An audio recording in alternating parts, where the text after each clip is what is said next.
Hello and welcome to this story of my life. This is the second one I'm recording. And I think this is a good one. This is the day that Neil Armstrong allegedly landed on the moon. When I was a little boy, I was 5 years old and I was in kindergarten. And there was all this buzz in the newspapers, etc., about the Apollo 11 mission to the moon. And of course, as a little boy, we were 5 years old. This is pretty exciting stuff, right? Man's going to land on the moon. Wow, this is pretty exciting stuff. And so as it happened, I lived in Wagga Wagga, Australia, and the timing of the moon landing and stepping out onto the surface was such that it occurred in the afternoon where we were, and was going to be broadcast live by our national news carrier. And so us kids, we all gathered in school to watch this on television. And of course, in 1969, a lot of families where I lived didn't have a television. A television was quite a luxury. Of course, those who did have a television naturally only had a black and white one. We didn't have colour TVs in those days. And so, man landing on the moon, many of these children had never seen a television before. So you can imagine 60, there was in the two classrooms, there were 60 of us kids. So you can imagine 60 excited 5-year-olds gathered around this one small black and white television watching the show, right? And so anyhow, Julie Armstrong landed on the moon, one small step for man, one giant leap for mankind, and the whole thing happened. Wow, what a day. We were really excited, yeah? We were really excited. We went back to our classrooms. There was 2 kindergarten classes that had watched this thing on this one TV. And we went back to our classroom and we were buzzed, we were excited. And there was about 30 kids in my class in kindergarten. And so the teacher stood up and said, what do you think about that? And we're all talking and chatting and giving our opinion. And one of the kids stood up and said, I want to tell my parents what I saw today. And I want to write it down. And the teacher, because we are 5-year-olds, says, but most of you can't write very well yet. That's what you're here to learn, right? This is why you're here. And this other boy put his hand up and said, but I want to tell my parents I saw a television today. And so the teacher said, okay, is there anybody here who can spell the word television? Right. And, a teacher asking that of a bunch of 5-year-old kids, right? And so I shot up my hand and said, yes, ma'am, I can spell the word television. And because I could, because I'd learned to read. My mum had taught me to read the newspaper before I got to school. So I'd learned to read. And so I said, yes, ma'am, I can spell the word television. And she said, okay, Peter, tell you what, I want you to write down, print nice and neatly the word television on a piece of paper 30 times, and I will cut it up and I'll give each child a little slip of paper with the word television on it, and they can go home tonight and they can show their mum and dad the word television, and they can tell their mum and dad what they saw today. This will be really good. And saying, okay, yes, miss, I can do that. So she gave me a pencil and a piece of paper, and I duly wrote out the word television 30 times, which she then cut up, etc. But the really interesting thing that happened was, imagine the atmosphere in the classroom, right? Everyone's really buzzed. So as I'm writing out the word television 30 times, all the other kids, of course, who couldn't read or write at all, were like, wow, Peter, that's really good. You're so cool. This is really good. Thank you for doing this. And they're all showing very much appreciation for me writing this word television out 30 times, right? And of course, 5-year-old children, our brains are not that, we're 5 years old, our brains are not that well developed. And of course, to be so popular with all the kids in your class like that, for whatever reason, had an effect on me. And the effect was, I thought to myself at the time, and I didn't discover this until 25 years later at the Landmark Forum, I thought to myself at the time, oh, if I'm smart, I'll be popular, right? If I'm smart, I'll get love, I'll get attention, I'll be popular. Being smart is good, right? That's what I made up. And we have a name for this. This is called a winning formula. It's the first time your winning formula is created, the first time you feel popular, feel loved, feel part of the group, feel wanted, feel needed, that kind of thing. The very first time a child has an overwhelming experience of being in a group and being popular, they reflect about that experience, and they usually pick something about that experience as, oh, if I want to be loved, if I want to be popular, this is what I do, right? And this is what I do becomes their winning formula. It becomes the way they use to seek love, attention, affection, popularity, that kind of thing. That's what happens. And of course we're 5. We don't know this. This is just how human beings develop their being. And so 25 years later, I distinguished for myself in that moment of writing out television 30 times and being so popular, I decided that I was going to learn stuff, because if I could learn stuff and I could be smart, I could be popular. Okay, and so I spent the rest of my life learning stuff, which is why, by the time I'm now 50, now that I'm 50 and I've learned a lot of stuff, I actually know a lot of stuff. But I just thought it was a really interesting experience that I wrote that out.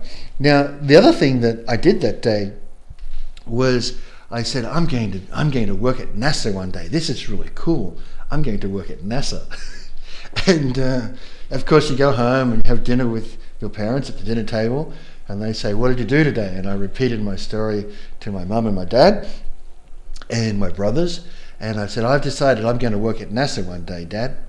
And he goes, oh, okay, that's good. Sure, you'll work at NASA one day. Well, as a kid, I spent a lot of time people saying, what do you want to do when you grow up? When you're a little kid, people say to you, what do you want to do when you grow up? And I used to say to them, I'm going to work at NASA. And those were days when you didn't discourage a child. Okay, if a child had high ambitions, you didn't discourage them. And so, of course, the idea of going and working at NASA, having been born in a small country town in Australia, was a ludicrous idea, right? I mean, how's that ever going to happen?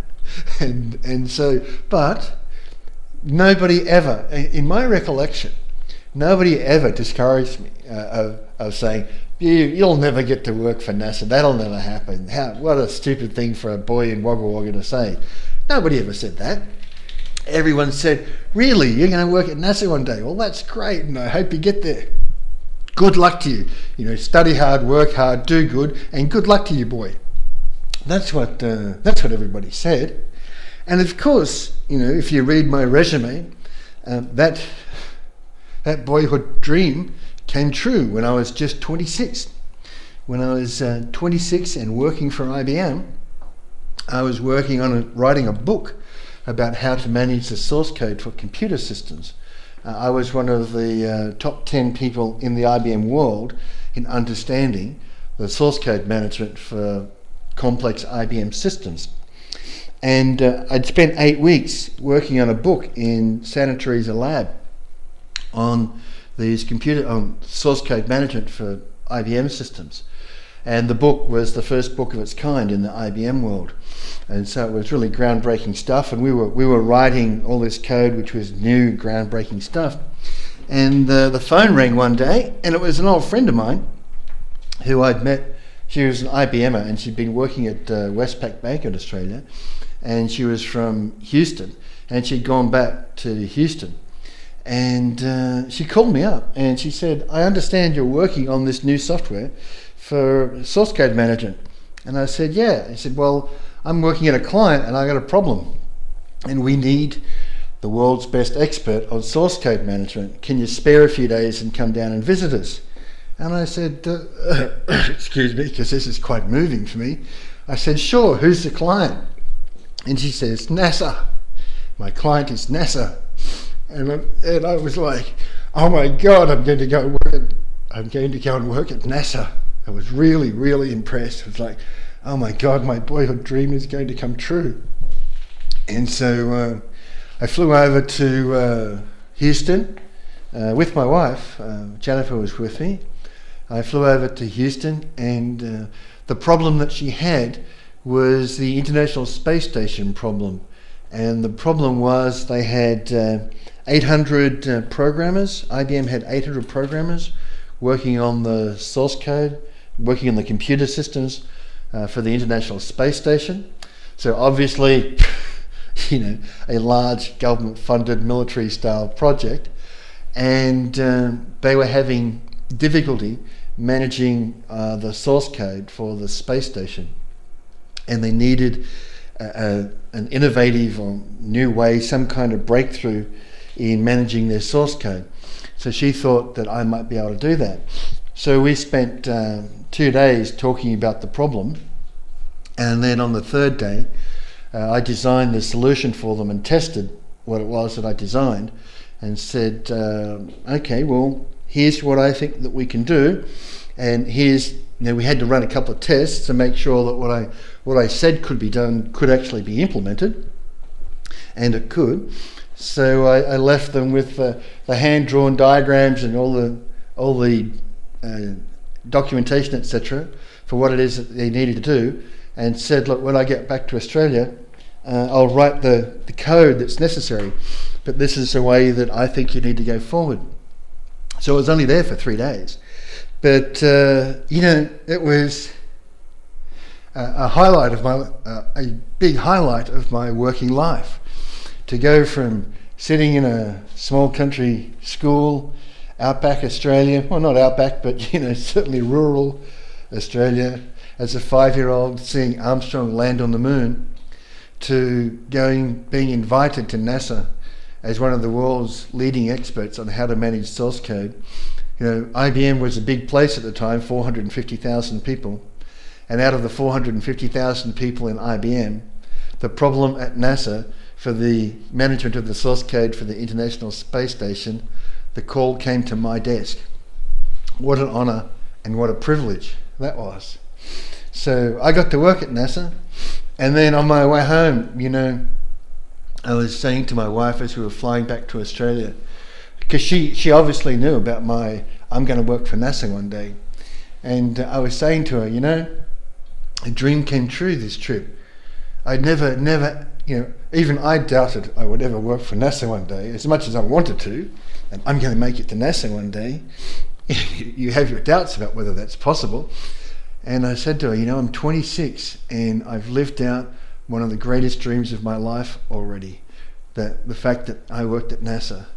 And she's like, yeah, you should be really proud of yourself. And I was. And of course I told my parents and my friends and everybody else that I worked, all those times I'd said, I'm going to go and work at NASA one day, I'd actually done it. And because the message from that really is for any young lad listening is anything is possible. Anything is possible. If me, as a 5-year-old lad who's in his classroom watching Armstrong land on the moon, can say to himself, I'm going to work at NASA one day, can get there inside 21 years, right? If I can do that, you can do it too, and anybody, any young man who really puts his mind to his goals and achievements, he can get there, right? So I'd like to share that little story as an inspiration to any young man who listens to it. You can go from being down and out, being in whatever position you've been in, being born into whatever position you've been born into. If you apply yourself, work hard, do what it is that needs to be done, you too can live out your dream. You can reach your goals, you can live out your dream. And I would encourage you to think that way. Okay? So on that note, thank you very much for listening.